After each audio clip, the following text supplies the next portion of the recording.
ശ്രീ റെജി ലൂക്കോസ് 1000 കോടി രൂപയുടെ തട്ടിപ്പാണ്. പ്രതിസ്ഥാനത്തുള്ളത് 28 വയസ്സുകാരനായ അനന്തു കൃഷ്ണനും. പക്ഷേ ഇപ്പോൾ കേസിൽ പ്രതി ചേർക്കപ്പെട്ടവരിൽ റിട്ടയർഡ് ജസ്റ്റിസ് CN രാമചന്ദ്രൻ നായരുണ്ട്. അതോടൊപ്പം തന്നെ ഇപ്പോൾ സായി ഗ്രാമത്തിൻ്റെ എക്സിക്യൂട്ടീവ് ഡയറക്ടറുണ്ട്. പല രാഷ്ട്രീയക്കാരും പല മേഖലയിൽ, ഇപ്പോൾ മാധ്യമപ്രവർത്തകർ, പോലീസ് സേന, ഇങ്ങനെ എല്ലാ മേഖലയിലും പെട്ട ആളുകളെ ഏതെങ്കിലുമൊക്കെ തരത്തിൽ ഇതിൽ കണ്ണി ചേർത്തുകൊണ്ടാണ് അനന്തു കൃഷ്ണൻ ഈ ഇടപാടുകൾ മുഴുവൻ നടത്തിയിട്ടുള്ളതെന്ന് നമുക്ക് മനസ്സിലാക്കാൻ കഴിയും. ഒരേ ഒരാൾ അയാളുടെ ബുദ്ധിയിൽ, അയാളുടെ തന്ത്രത്തിൽ മെനഞ്ഞെടുത്തതാണോ ഈ 1000 കോടി രൂപയുടെ തട്ടിപ്പ്? അങ്ങനെ താങ്കൾ കരുതുന്നുണ്ടോ? കാരണം പല രാഷ്ട്രീയക്കാർക്കും നൽകിയ തുകയുടെയൊക്കെ കണക്കുകളും പേരും ഒക്കെ പുറത്തു വരുമ്പോൾ അവർ ഞങ്ങൾ നിസ്സഹായരാണ്, ഞങ്ങൾ നിരപരാധികളാണെന്ന് പറഞ്ഞ് രംഗത്ത് വരും നമ്മൾ കാണുന്നുണ്ട്. ശ്രീ റെജി ലൂക്കോസ്, താങ്കൾ അത് വിശ്വസിക്കുന്നുണ്ടോ? ഒരേ ഒരാൾ, അയാൾ മാത്രം എന്ന് താങ്കൾ കരുതുന്നുണ്ടോ? ഒരിക്കലും വിശ്വസിക്കത്തില്ല. കാരണം ഒരു അനന്തകൃഷ്ണൻ മാത്രം മനസ്സ് വെച്ചാൽ 40,000-ഓളം വരുന്ന കേരളത്തിലെ, അതും പാവപ്പെട്ട കുടുംബങ്ങളിലെ സ്ത്രീകളെ പറ്റിക്കാൻ പറ്റുമെന്ന് ആരെങ്കിലും പറഞ്ഞാൽ അവരെന്തായാലും മനോരോഗികളായിരിക്കും. ഒരു സംശയമില്ല കാര്യത്തിൽ. എനിക്ക് പറയാനുള്ളതല്ല, ഒരുപക്ഷെ ലോക ചരിത്രത്തിലെ ഏറ്റവും വലിയ തട്ടിപ്പായിരിക്കും. കാരണം ചെറിയ സംസ്ഥാനത്ത്, ചെറിയൊരു പ്രദേശത്ത് നിന്ന് 40,000 മനുഷ്യർ, അത് സ്ത്രീകളെ തട്ടിപ്പ് നടത്തിയെന്ന് പറഞ്ഞാൽ നമുക്ക് വിശ്വസിക്കാൻ പറ്റത്തില്ല. തന്നെയുമല്ല, ഇതിനകത്ത് 1-2 കാര്യങ്ങൾ പ്രധാനപ്പെട്ടുണ്ട്. ഈ CSR ഫണ്ടിലൂടെ ഞാൻ മനസ്സിലാക്കുന്നത് ശരിയാണെന്നുണ്ടെങ്കിൽ ബൈക്ക്, അതുപോലെ ഹോം അപ്ലയൻസ്, ഭക്ഷ്യക്കിറ്റുകളൊന്നും CSR ഫണ്ടിലൂടെ കൊടുക്കാൻ പറ്റത്തില്ല.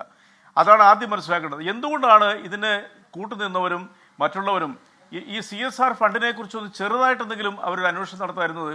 അത് നമ്മളെ അതിശയിപ്പിക്കുന്നത്. അതിൻ്റെ കാരണം ഇതാണ്. ഇപ്പം നേരത്തെ ഗോപികൃഷ്ണൻ പറഞ്ഞ പോലെ ഉന്നതന്മാരുടെ ഒരു ശൃംഖലയെ തന്നെ അദ്ദേഹം മുന്നിൽ അവതരിപ്പിച്ചു. ഇപ്പം നമ്മുടെ ജനപ്രതിനിധികളോ അല്ലെങ്കിൽ MLA-മാർ, സാമൂഹ്യ പ്രവർത്തകരൊക്കെ ഇത്തരം സാമൂഹ്യ സേവനത്തിൻ്റെ മറവിൽ നടക്കുന്ന പരിപാടികളിൽ പങ്കെടുക്കാൻ സ്വാഭാവികമാണ്. കാരണം അവരിപ്പം സമൂഹത്തെ സേവിക്കുന്ന പരിപാടിയിൽ അവർ പങ്കെടുക്കാൻ, അവരെ കുറ്റവാളിയാക്കി ചിത്രീകരിക്കാൻ നമുക്ക് പറ്റത്തില്ല. ഇപ്പോൾ ഇവിടെ CN രാമചന്ദ്രൻ സാർ റിട്ടയർഡ് ജസ്റ്റിസിലേക്ക് 2 സ്ഥലത്ത് പ്രതിയാക്കിയിട്ടുണ്ട്. അദ്ദേഹത്തിനെ ഞാൻ മനസ്സിലാക്കി കൊടുത്തുള്ളൂ. നമുക്കല്ല, കേരളീയ പൊതുസമൂഹം അദ്ദേഹം ഒരു തട്ടിപ്പുകാരാണെന്ന് വിശ്വസിക്കത്തില്ല. എനിക്ക് വിശ്വസിക്കാൻ ബുദ്ധിമുട്ടാണ്. കാരണം അദ്ദേഹത്തിൻ്റെ ജസ്റ്റിസ് എന്നുള്ള നിലയ്ക്കും അതിനുശേഷമുള്ള സേവനങ്ങളും അദ്ദേഹത്തിൻ്റെ ട്രാക്ക് റെക്കോർഡും ഒക്കെ ഇങ്ങനൊരു തട്ടിപ്പിന് കൂട്ടുനിൽക്കുന്നത് വിശ്വസിക്കാൻ പറ്റത്തില്ല. പക്ഷേ അദ്ദേഹം ശ്രദ്ധിക്കേണ്ട ഒരു കാര്യമുണ്ട്. അതാണ് ഏറ്റവും നമ്മൾ അതിശയപ്പെടുത്തുന്നത്.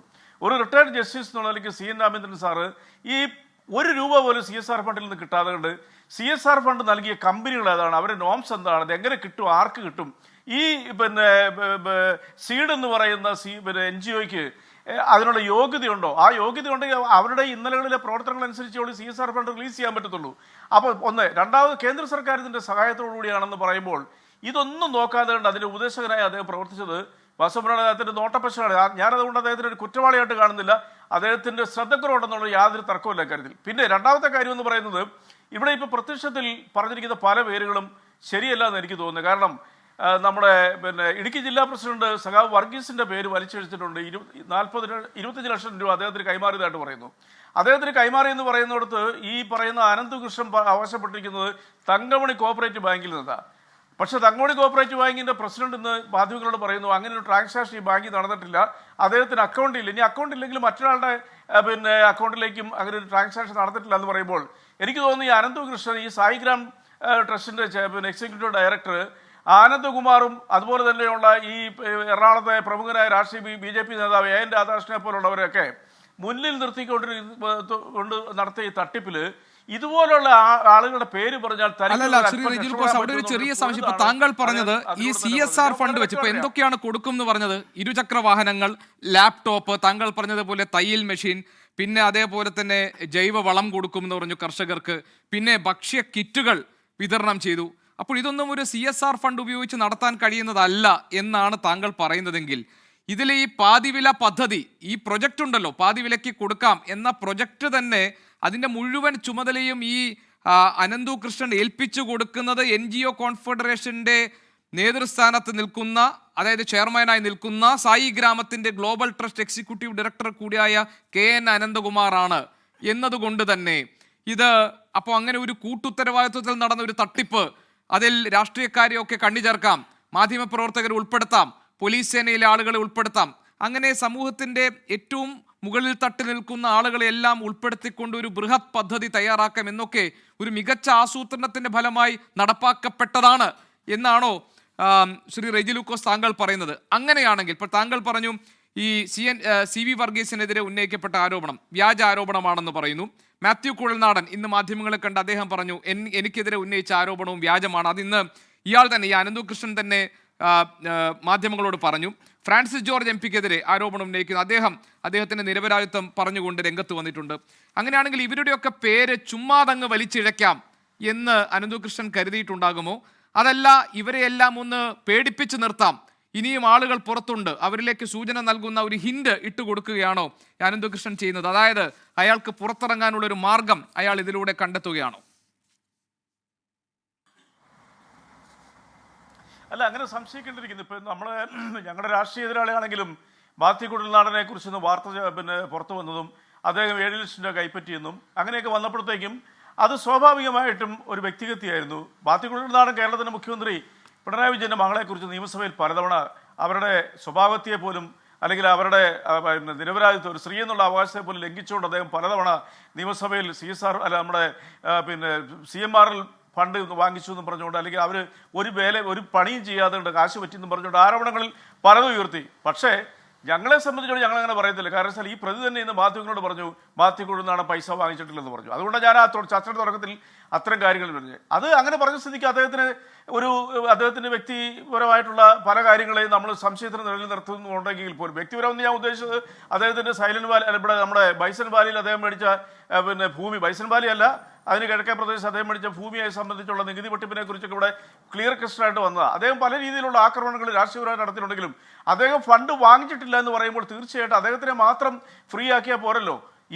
ഞാൻ പറഞ്ഞ ഞങ്ങളുടെ ഇടുക്കി ജില്ലാ സെക്രട്ടറി സഖാവ് വർഗീസ്, അദ്ദേഹം എന്ന് പറയുന്നത് എനിക്ക് അദ്ദേഹത്തിനെ പേഴ്സണലായിട്ട് അറിയാൻ പറ്റുമെങ്കിൽ വളരെ അടുത്ത അദ്ദേഹത്തെക്കുറിച്ച് അറിയാവുന്നവരുമായിട്ട് ഞാൻ ഈ കാര്യങ്ങൾ ചോദിച്ചപ്പോൾ അദ്ദേഹം ഒരു നിസ്വാർത്ഥനായ ഒരു രാഷ്ട്രീയ പ്രവർത്തനം, അദ്ദേഹത്തിന് ഒരു ബാങ്ക് അക്കൗണ്ട് ഇല്ല. അപ്പോൾ ഇത്തരം ആൾക്കാരെ ഇടുക്കി ജില്ലാ സെക്രട്ടറിയെ പോലെയൊക്കെ വലിച്ചഴിക്കുന്നത് വളരെ തന്ത്രപരമായിട്ടുള്ള നീക്കം തന്നെ, ഒരു സംശയമില്ല കാര്യത്തിൽ. ഇപ്പം ഞാൻ മറ്റൊരു ഉദാഹരണം പറയാം. ഇതിലെ ഒരു മുഖ്യ പങ്കാളി എന്ന് പറയുന്നത് പ്രമീളാദേവിയായിരുന്നു, മുൻ വനിതാ കമ്മീഷൻ മെമ്പറും ഇപ്പോൾ BJPയുടെ സംസ്ഥാന വൈസ് പ്രസിഡന്റും. അവരെക്കുറിച്ച് ആരോപണം, ഗീതാകുമാരി ടീച്ചർ എന്ന് പറയുന്ന തൊടുപുഴയിലുള്ള 36 വർഷം ജോലി ചെയ്ത ആ ടീച്ചറിൽ നിന്ന് 25 ലക്ഷം രൂപ തട്ടിയെടുത്തു ഈ അനന്തുകൃഷ്ണൻ എന്ന് പറഞ്ഞ് അവർ ആരോപണം ഉന്നയിച്ചു. അതിന് പ്രേരണ നൽകിയതും അയാളുടെ വിശ്വാസ്യതയ്ക്ക് മാറ്റുകൂട്ടിയത് ഈ പ്രമീളാദേവി എന്ന് പറഞ്ഞു. അവരത് നിഷേധിച്ചു. ഇന്ന് കൃത്യ തെളിവ് സഹിതം അവരതിൻ്റെ ഡയറക്ടറായിരുന്നെന്നും അവർ രാജിവെച്ചു മകളെ ഇതിലേക്ക് കൊണ്ടുവന്നും പറഞ്ഞു. മറ്റൊരു സുപ്രധാന കാര്യം, ഇവിടുത്തെ രാഷ്ട്രീയ നേതാക്കളാണെങ്കിലും ഇയാളെ സഹായിച്ചവരാണെങ്കിലും ഈ ജസ്റ്റിസിനെ പോലുള്ളവരാണെങ്കിലും ശ്രദ്ധിക്കേണ്ട ഒരു കാര്യം ഉണ്ടായിരുന്നു. ഇയാളുടെ ട്രാക്ക് റെക്കോർഡ് തട്ടിപ്പിൻ്റെയാണ്. ഇയാൾ 2 തവണ, ഞാൻ അറിഞ്ഞാണെങ്കിൽ 2 തവണ ഇയാൾ ജയിലിൽ കിടന്നിട്ടുണ്ട് റിമാൻഡിൽ. എന്തിനാ?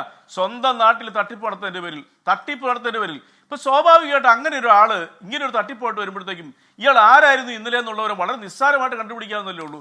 അപ്പൊ അങ്ങനെ ഒരു വ്യക്തിക്ക് എങ്ങനെയാണ് 40,000 പേരെ ഏതാണ്ട് 1100 കോടി രൂപ തട്ടിക്കാൻ? അത് പറയുമ്പോഴാണ് ശ്രീ റെജി ലൂക്കോസ്, നിസ്സാരമായി കണ്ടുപിടിക്കാവുന്ന ഒരു കാര്യം പോലും മനസ്സിലാക്കാൻ കഴിയാത്ത ഒരു ഇന്റലിജൻസ് സംവിധാനമാണോ നമ്മുടെ നാട്ടിൽ പ്രവർത്തിക്കുന്നത് എന്ന ചോദ്യം ഉയരുന്നത്. അവിടെയാണ് ഈ ചർച്ചയിൽ ഒരു ചെറുപ്പക്കാരൻ സിറാജുദ്ദീൻ ഇന്ന് ഈ ചർച്ചയിൽ നമ്മളോടൊപ്പം അതിഥിയെ എത്തിയിട്ടുണ്ട്. സിറാജുദ്ദീനെ ഞാൻ ഈ ചർച്ചയിലേക്ക് വിളിക്കാൻ തന്നെ കാരണം, സിറാജുദ്ദീൻ 2024 ഒക്ടോബർ 16 എനിക്ക് തോന്നുന്നു, സിറാജുദ്ദീൻ തന്നെ അത് പറയട്ടെ, ഈ ബത്തേരിയിൽ ഈ ഇടപാടുകളുമായി വന്നപ്പോൾ ഇതിൽ സംശയം പ്രകടിപ്പിച്ചുകൊണ്ട് SP-ക്ക് ഒരു കത്തെഴുതുകയും ഇതിലൊരു അന്വേഷണം വേണമെന്ന് ആവശ്യപ്പെടുകയും അദ്ദേഹം രേഖാമൂലം എന്ന് ഞാൻ മനസ്സിലാക്കുന്നു സിറാജുദ്ദീൻ ഒരു മറുപടി കൊടുക്കുകയും ഇത് താങ്കൾ നേരത്തെ പറഞ്ഞത് ഇത് ഈ CSR ഫണ്ട് ഉപയോഗിച്ച് നടത്തുന്നതാണ്, പരാതികളൊന്നും ഉണ്ടായിട്ടില്ല, ഇതിൽ വലിയ കുഴപ്പങ്ങളൊന്നും ഇല്ല എന്ന് പറഞ്ഞുകൊണ്ട് ഒരു ഇമെയിൽ സന്ദേശം SP നൽകുകയും ചെയ്തു എന്ന് സിറാജുദ്ദീൻ പറയുമെന്നാണ് എനിക്ക് തോന്നുന്നത്. അദ്ദേഹം ആ കാര്യങ്ങൾ വിശദീകരിക്കും.